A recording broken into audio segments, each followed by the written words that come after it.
If you're like most sellers, you probably believe it is best to start high and negotiate down. And I used to believe the exact same thing, but in this video we're going to be going over the 5 dangers of why pricing too high is worse than pricing too low. If you look how pricing affects how much you get for the house, they have studies that show when you price up here too high and the market value is actually down here, what's going on is over time, over 3 weeks, after 3 weeks starts to go down in perceived value in the market, and you're just chasing that down as it goes down. So while the market value was here and you were priced up here, you finally got down to here after about a month, right? But by that time, your market value is down even lower. So now you're losing money on that property for being priced too high. And I'm explaining to you why. The first one is you get less showings on that property. When you have less showings, you have less feedback. If you don't have enough feedback, you don't know what to change or what's going on in people's minds and why they're not showing up to the house. Most of the time, it's either marketing or it is the price. The second one is you're attracting the wrong buyer. If you're competing with houses in a certain price range, let's say you should be priced at $450, but you're priced at $500, and you got other $500,000 homes that you're competing with.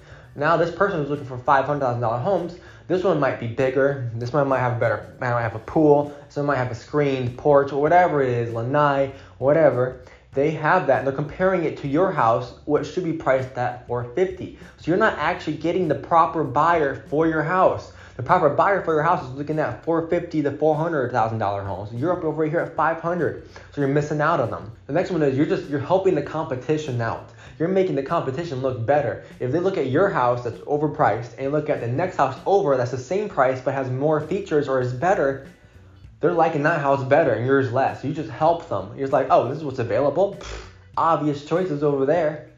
I want you to imagine something. Imagination. And this kind of explains why this happens and why the market value goes down over time. I want you to imagine this. Imagine we're walking through a house. I'm your agent. You're the buyer for that house, for your house. And you're like, hey, Cody, I absolutely love this property. What do we need to do to get this property? And it's been on the market for 3 days. What do you think I'm going to recommend to you if it's been on the market for 3 days and you want to write an offer? Right, I'm going to recommend that we have to write a strong offer with competitive terms. Why is that? Well, you've been on the market for 1 day, for 3 days, or whatever it is, a short period of time. You're probably not going to accept a lowball offer after a couple of days on the market, are you? No, exactly, no one would. Now imagine the vice versa. Imagine this. Imagine we're walking through the house and you're like, Cody, I love this house. What do we need to get it? It's been on the market for 60 days. Now what kind of conversation are we going to have? We're going to be talking about how low can we go. The first question you're going to ask while we're in the house as a buyer is, how long has it been in the market for? Or, hey, I noticed it's been on the market for 60 days. You think we can get a discount? So the perceived value of the property has gone down in the buyer's mind already. It doesn't matter if you're priced right now. If the perceived value has gone down because they think they can get one over on you, right? You're telling the market that there's no one wants your house and there's something wrong with it. And who do you want to have the urgency?